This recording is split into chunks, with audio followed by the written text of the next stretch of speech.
तुलसीदास जी के पद कमल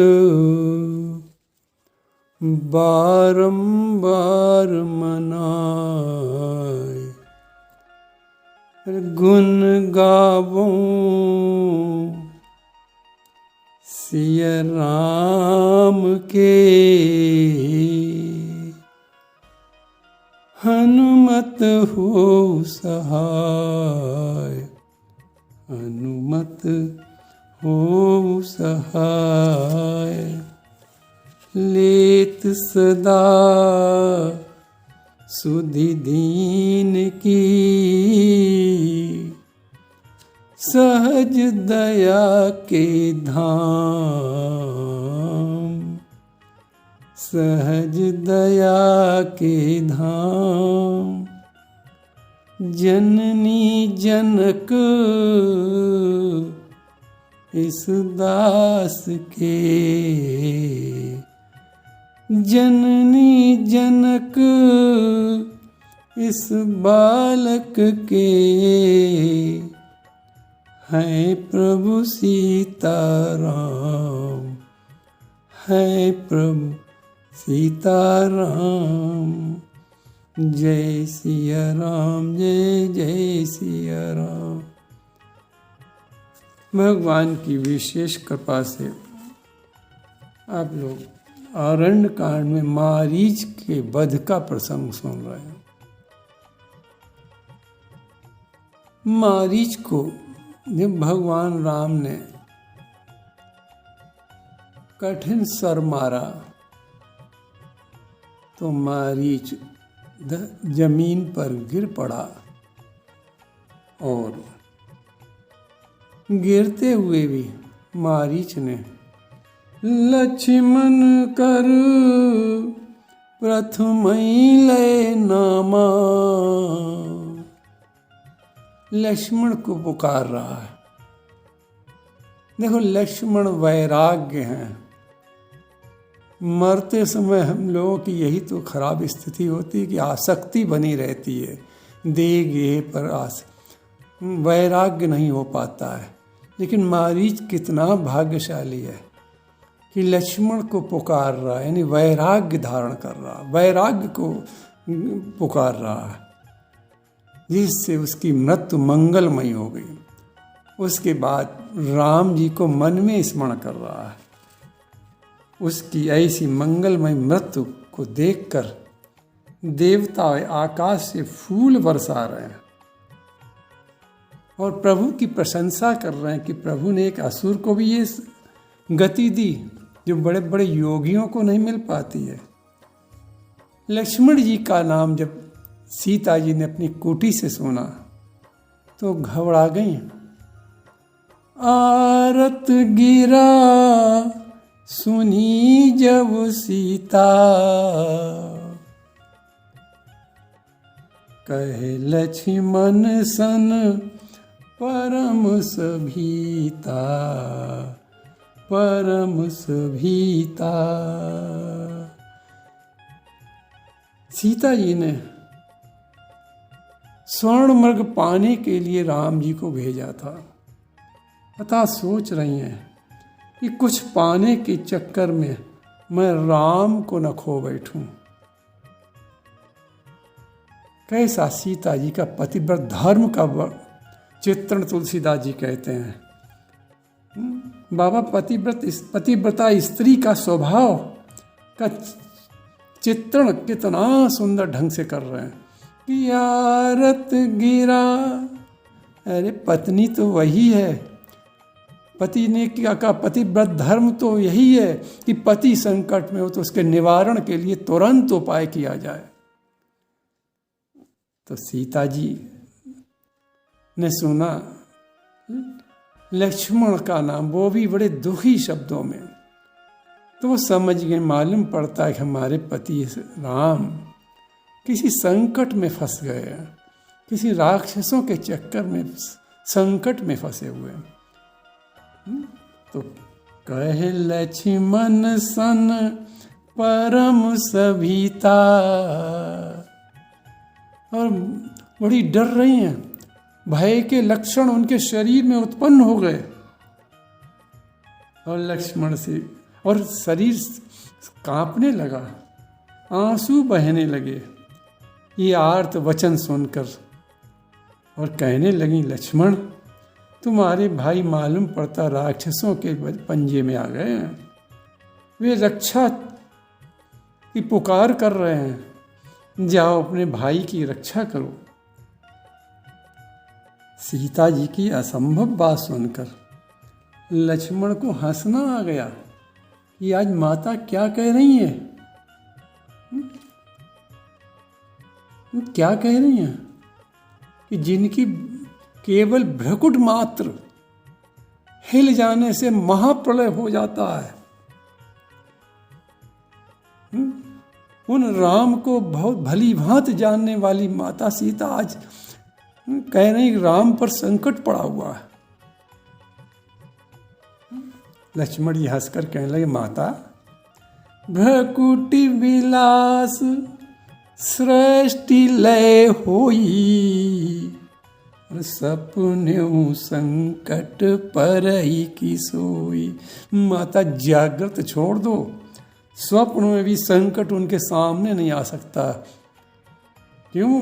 क्योंकि उनकी भ्रकुटी मात्र हिलने से सृष्टि में प्रलय मच जाता है। शंकर जी ने भी लंका कांड के युद्ध में यही कहा था पार्वती मैया से कि भ्रकुटि भंग जो काल ही खाई। अरे उमा, ये युद्ध तो राम जी की केवल नर लीला है, केवल नर लीला है। अरे जिनकी भ्रकुटी के हिलने मात्र से काल का अंत हो जाता है, वो राम ये तो नर लीला कर रहे हैं, युद्ध नहीं नर लीला कर रहे हैं केवल रावण के साथ। तो भ्रकुट शिव जी कहते हैं कि भ्रकुटि भंग जो काल ही खाई। यही यहाँ लक्ष्मण जी कह रहे हैं कि भ्रकुट विलास सृष्टि लय होई, सपने हूँ संकट परई की सोई। सीता जी को ये बात अच्छी नहीं लगी, लक्ष्मण जी की बात बहुत खराब लगी, और वे क्या कहने लगी दुख में कि मरम बचन सीता जब बोला, हरि प्रेरित लक्ष्मण मन डोला। तुलसीदास जी ने माता सीता के उन वचनों को गुप्त रखा, क्योंकि रामचरितमानस तो मर्यादित ग्रंथ है। अतः तुलसीदास जी ने भी मरम शब्द लिखकर केवल संकेत मात्र कर दिया कि मरम बचन सीता जब बोला। यहाँ आप व्याकरण की एक बात देखें कि वैसे तो सीता के साथ बोला ये कहने में अच्छा लग, सीता स्त्री ने बोला, सीता के साथ बोली होगा, लेकिन तुलसीदास जी लिख रहे सीता जब बोला, मरम वचन सीता जब बोला। तो देखो मरम शब्द जो है यहाँ से चौपाई शुरू हो रही, मरम शब्द जो है ये पुरलिंग, मरम शब्द और इधर बोला,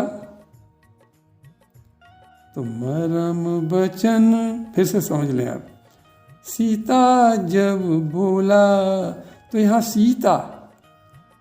सीता चूंकि स्त्रीलिंग है, लेकिन सीता है कहाँ? वास्तविक सीता तो अग्नि में चली गई थी, तो सीता नहीं है, यहाँ प्रतिबिंब है, और प्रतिबिंब है पुरलिंग, इसीलिए बोला, और बोला भी पुरलिंग है। तो इसलिए तुलसीदास जी ने यहाँ बोला शब्द लिखा, बोली नहीं लिखा, बोला लिखा। यानी मरम वचन सीता जब बोला, ऐसे जब मर्म वचन सीता जी के, माया सीता यानी प्रतिबिंब सीता के मुख से निकले तो लक्ष्मण जी को बड़ा कष्ट हुआ। यद्यपि ये प्रभु की प्रेरणा से ही सीता जी के मुख से निकल रहे हैं, मर्म वचन निकल गए,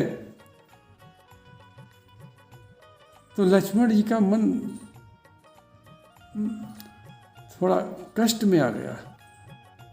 अरे ये माता क्या कह रही हैं, माता कह क्या रही हैं? माता पर विश्वास नहीं हो रहा कि माता के ये क्या शब्द हैं। अरे जो लक्ष्मण 12 साल, जिन लक्ष्मण ने 12 साल 9 माह 18 दिन सीता जी की सेवा की और सीता का प्रेम बालक के समान लक्ष्मण जी पर रहा, वो ये कैसे बोल सकती हैं? लक्ष्मण जी को आश्चर्य हो रहा कि ये शब्द कैसे सीता जी के मुख से निकल रहे हैं, मर्म वचन। लेकिन बाद में सोचा कि ये मालूम पड़ता है कि प्रभु की प्रेरणा से कुछ हो रहा है। तो हरि प्रेरित लक्ष्मण मन डोला, लक्ष्मण जी का मन अटल है, निश्चय मन है, लेकिन प्रभु की प्रेरणा से, माया से नहीं, हरि की प्रेरणा से ही, प्रभु राम जी की प्रेरणा से लक्ष्मण का मन भी चलायमान हो गया। यहाँ एक प्रश्न उठता है कि लक्ष्मण जी को ये प्रेरणा दी क्यों गई वहां से हटने की? देखो, लक्ष्मण जी को ये पता नहीं कि सीता माया की है या सीता जी का ये प्रतिबिंब है, ये पता नहीं लक्ष्मण जी को। इसलिए नहीं तो आज्ञा का उल्लंघन राम जी का उनके द्वारा कैसे होता। सीता जी यही तो कहती कि तुम्हारे भाई संकट में जाओ, तो ये आज्ञा का उल्लंघन कैसे होता। तो इसलिए प्रभु ने उन्हें प्रेरणा दी कि यहाँ से लक्ष्मण हटो और हमारी नर लीला प्रारंभ हो। तो हरि प्रेरित लक्ष्मण मन डोला। लेकिन जाते समय लक्ष्मण ने क्या किया कि बन दिस देव सौंपी सब काहू, बन दिस सौंपी, बन दिस देव सौंपी सब काहू, चले जहाँ रावण ससिराऊ। बन की देवी देवताओं को सीता जी की रखवाली के लिए, दिशाओं को, देवताओं को सौंप कर, हे वन के देव, हे दिशाओं, सीता जी को हम तुम्हें सौंप कर जा रहे हैं, इनकी रक्षा करना। और जहाँ से आवाज आ रही थी वहाँ से चल दिए। इधर रावण ने क्या देखा, सून बीच 10 कंदर देखा, आवा निकट जति के बेखा। जब लक्ष्मण जी कुटी से चले गए तो रावण ने देखा कि चारों ओर सन्नाटा है, कुटी में भी लक्ष्मण नहीं है, तो बड़ा हंसने लगा और सोचने लगा कि देखो, सूर्पनखा तो इनकी बड़ी प्रशंसा कर रही थी, लेकिन ये कितने सब मूर्ख हैं। एक राम जिसको ब्रह्म कह रही थी, परमात्मा कह रही थी, वो स्वर्ण मृग को देखकर मोहित हो, स्वर्ण मृग को देखकर अपनी पत्नी की बात मानकर चला गया। और सीता भी कहे स्वर्ण मृग को देखकर मोहित हो गए। और दूसरा उसका भाई लक्ष्मण भाई की नकली आवाज को भी नहीं पहचान सका और उस नकली आवाज के पीछे पीछे चला गया। शूर्पणखा, मेरी बहन तो बड़ी प्रशंसा कर रही थी। ये सब मालूम पड़ता, सब मूर्ख हैं, ये मनुष्यों में भी मूर्ख मालूम पड़ते हैं। तो इसलिए उसने क्या किया, यति का वेश बनाया। यति का वेश उसने क्यों बनाया, साधु का वेश क्यों बनाया? क्योंकि सबको इस वेश पर विश्वास है। समाज के लोगों को साधु वेश पर बड़ा विश्वास है। वैसे सन्यासी 4 प्रकार के होते हैं, कुटीचक्र, बहुदक, हंस और चौथा परमहंस। तो रावण यहाँ परमहंस का रूप रखकर आया। देखो, यति शब्द उस सन्यासी के लिए है जिसके हाथ में त्रिदंड होता है। लेकिन रावण सन्यासी तो था नहीं, नकली रूप धारण किया। इसलिए उसने क्या किया कि दंड बाएं हाथ में पकड़ लिया, और जबकि सन्यासी, जो असली सन्यासी हैं, वो दाहिने हाथ में दंड पकड़ते हैं। लेकिन रावण बाएं हाथ में दंड पकड़े हुए था, क्योंकि वो सन्यासी नहीं था, नकली सन्यासी था। तो इस प्रकार उसने देखा, इस सब चारों तरफ सन्नाटा है, कुटी भी सूनी है, और वो यति का वेश बनाकर सीता जी की कुटी के पास आया। तुलसीदास जी लिख रहे हैं कि उस समय रावण की दशा कैसी थी। जो रावण इतना शक्तिशाली था, उसकी सीता हरण के समय दशा क्या हो गई। जाके डर सुर असुर डराही, निस न नींद दिन अन्न न खाई, सो 10 शीस स्वान की नाई। स्वान कुत्ते को कहते हैं। सो 10 शीस, कौन 10 शीस, कौन रावण, जिसके डर के कारण देवता, राक्षस भयभीत रहते थे हर समय। रात में नींद नहीं आती थी रावण की भय के कारण, दिन में भय के कारण भूख नहीं लगती थी। वो रावण, ऐसा शक्तिशाली रावण, लेकिन माता सीता का हरण समय उसकी दशा क्या हुई। तुलसीदास लिखते कुत्ते के समान दशा हो गई कि सो 10 शीस स्वान की नाई। कुत्ते की दशा बता रहे हैं तुलसीदास जी कि कुत्ता जिस समय किसी के यहाँ जाता है बर्तन में मुंह डालने, तो इधर उधर देखता है, चारों तरफ घबराया हुआ रहता है। तो रावण की भी दशा का वर्णन तुलसीदास जी यही इसी प्रकार कह रहे हैं, कुत्ते की तरह कह रहे हो गई कि सो 10 शीस स्वान की नाई, इत उत चितई चला भड़ियाई। इधर उधर देख रहा, घबराया हुआ है कुत्ते की तरह। ये कथा काकभूषुंडी गरुड़ जी को सुना रहे हैं।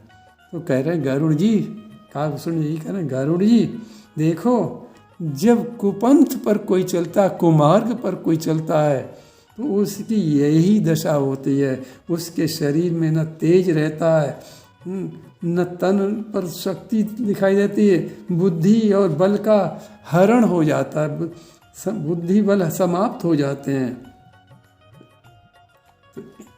काकभूषुंडी गरुड़ जी को सुनाते हुए कह रहे हैं, एम को पंथ पग देत खगेसा, रय न तेज तन बुद्धि बल लेसा, रहे न तेज तन बुद्धि बल लेसा।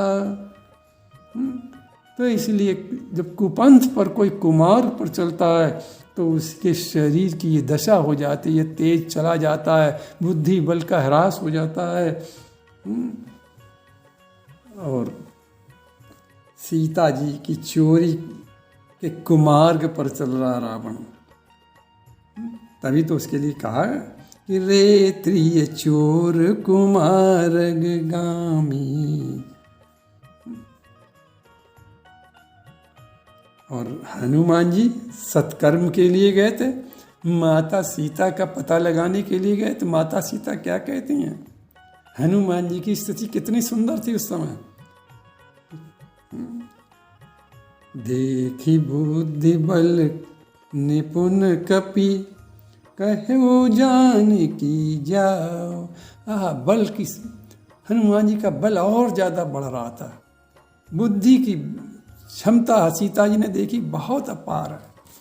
तो उनके लिए ये वर्णन हो रहा, क्योंकि हनुमान जी भक्त हैं।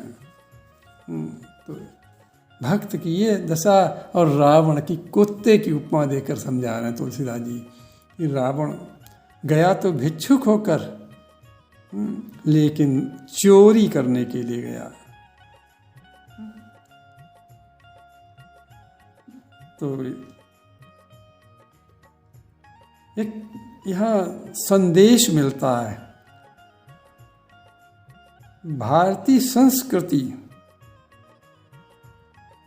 का संदेश मिलता है कि भारतीय संस्कृति में साधु बहुत सम्मानित पद है, सम्मानित वेश है, इसलिए उसको लजाओ ना। और सीता जी से भिक्षा की याचना करने लगा।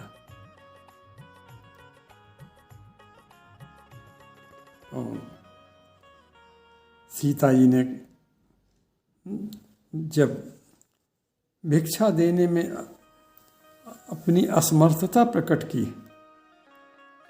तो नाना विधि करी कथा सुहाई, राजनीत भय प्रीति दिखाई। और रावण के सीता जी के अंगों की शोभा करने कहने लगा। इंद्र और अहिल्या के प्रेम की कथा कहने लगा। श्रृंगार रस की कथाएं कहने लगा। फिर राजनीति का वर्णन करते हुए कहने लगा कि राजा का कर्तव्य है कि स्त्री रत्न को प्राप्त करे। और जब सीता जी कुछ नहीं बोली, सीता जी ने मन में सोचा ये कैसा भिक्षुक है, कैसा सन्यासी है, सीता जी को बड़ा संदेशा हो रहा है। तो भय दिखाने लगा। राजनीत भय प्रीत दिखाई, भय दिखाने लगा कि यदि तुम हमारी इच्छा पूर्ण नहीं करोगी तो हम संत हैं, तुम्हें शाप दे देंगे। फिर प्रीत का वर्णन करने लगा कि हम तुम्हारे ऊपर मोहित हैं, हमारा अनादर न करो, चलो हमारे राजमहलों में रहो। सीता जी ने रावण की ये बात सुनी तो बड़ा कष्ट हुआ कि तब रावण निज रूप दिखावा। तब रावण ने अपना असली रूप दिखाया। उसने संत वेश त्याग दिया और अपना असली रूप दिखाया। तब रावण निज रूप दिखावा। और भई सभय जब नाम सुनावा।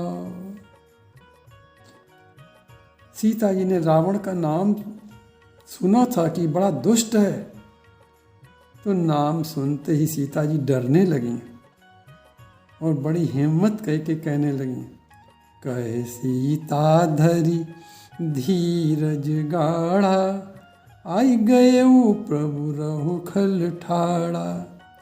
सुनत बचन दस शीस रिसाना, मन मोह बंद चरण सुख माना।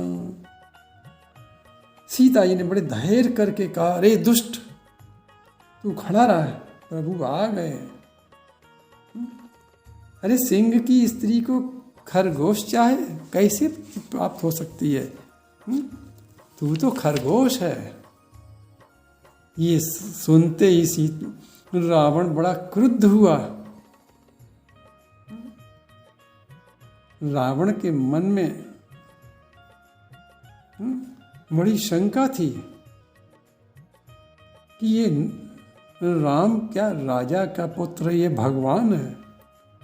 लेकिन सीता जी के निर्भय उत्तर से रावण आश्वस्त हो गया कि ये भगवान है, आदि शक्ति है।